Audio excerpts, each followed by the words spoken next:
زانست دان بە سوودەکانی ئەنجامدانی نوێژ دەهێنێت. ئایا دەزانیت سوودا شۆکێنەرەکانی ئەنجامدانی نوێژ چییە؟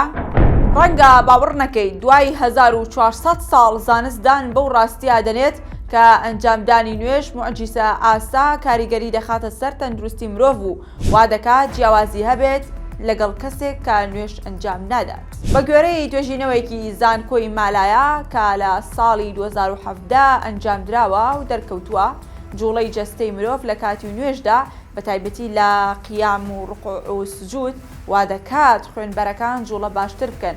ئەمەش چارەسەرێکی گەورەیە بۆ ئەو کەسانی ئازاری پشتاملیان هەیە.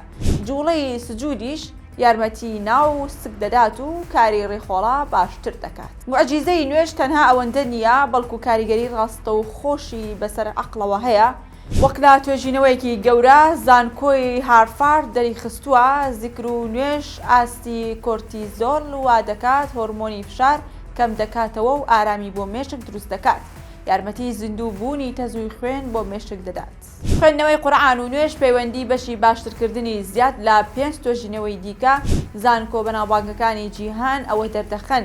نوێژ کاریگەری گەورەی هەیە لەسەر بەهێزکردنی یادگەی مرۆڤ و وا دەکات ڕووداوەکان زیاتر لە مشکدا بمێننەوە. جیا لەوەش ئەوەش دەسەلمێنێت نوێژ پەیوەندی نێوان مرۆڤ و خوا بەهێز دەکات. ئەوەش یارمەتی مرۆڤ دەدات لە کەمکردنەوەی هەستکردن بە تەنیایی. ئەمانە و چەندانی تر بە وردی ئەویان ڕوون کردوتەوە ئەنجامدانی نوێژ لە سوودی مرۆڤ و خوددا بۆ پاراستنی جەستەی مرۆڤ و دروستکردنی پەیوەندی لەگەڵ خۆیدا نوێژی بۆ فەرزکردوون.